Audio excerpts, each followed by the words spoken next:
Matemáticas, tercer grado. Bloque 3. Secuencia 25. Razones trigonométricas 3. Maravillas de la trigonometría. Seguramente han escuchado que cuando Cristóbal Colón inició su viaje de descubrimiento a finales del siglo XV, temían que los barcos fueran a encontrar la orilla del planeta porque se creía que la Tierra era plana. Esta idea sigue siendo popular aún en nuestros días. Sin embargo, en la antigua Grecia, desde el siglo VI antes de nuestra era, sabían que la Tierra no era plana y que era una esfera, pero creían que estaba sostenida por los hombros de un ser mitológico llamado Atlas, porque probablemente imaginaban que era relativamente pequeña.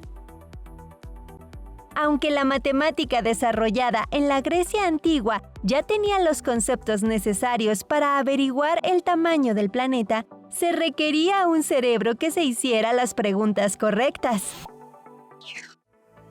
En el siglo III antes de nuestra era vivió Eratóstenes. Él fue astrónomo, historiador, geógrafo, filósofo, poeta y matemático. Y en algún momento de su vida dirigió la Biblioteca de Alejandría, que estaba en la costa norte de Egipto, cerca del delta del río Nilo. Existía entonces un relato acerca de que el día del solsticio de verano, el 21 de junio, exactamente al mediodía, en la ciudad de Siena, ninguna columna proyectaba sombra y que había un pozo en el que los rayos del sol caían verticalmente hasta el fondo. Por otra parte, en Alejandría, en ese mismo momento del día, las torres y los obeliscos sí proyectaban una sombra, por lo que Eratóstenes pensó que ese fenómeno solo podía explicarse por la curvatura de la Tierra y decidió hacer un experimento. En la mente de Eratóstenes, el pozo sería el instrumento para medir la circunferencia de la esfera, porque el 21 de junio al mediodía, los rayos solares iluminaban Siena en dirección hacia el centro de la Tierra. Debido a que el Sol se encuentra a una gran distancia, sus rayos en Alejandría se ven caer con cierta inclinación, y por eso es que se produce la sombra de la torre. Como la torre en Alejandría estaba perfectamente vertical, también estaba dirigida hacia el centro de la Tierra. Entonces, Eratóstenes podía usar la sombra para encontrar el ángulo que formaban las líneas imaginarias desde el centro de la Tierra a Siena y a Alejandría, ya que la sombra y la altura de la torre son los catetos de un triángulo rectángulo.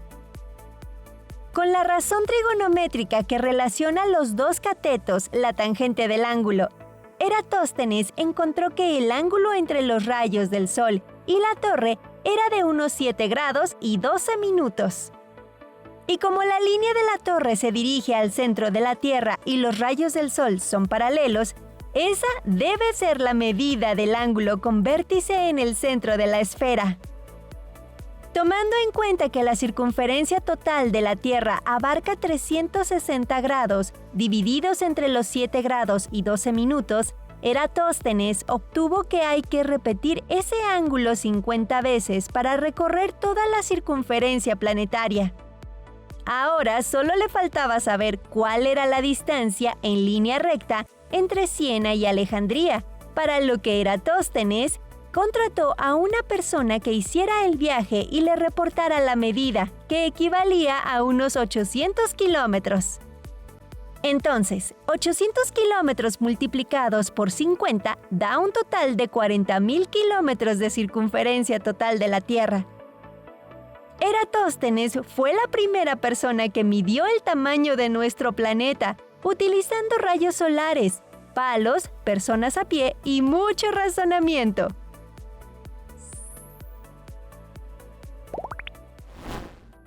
En la actualidad, la medida más exacta que se tiene de la circunferencia de la Tierra es de 40.068 kilómetros.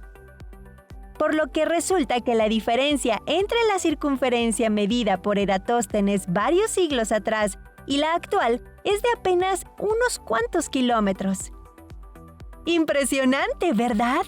¿Ustedes qué me dirían siguiendo la lógica de Eratóstenes?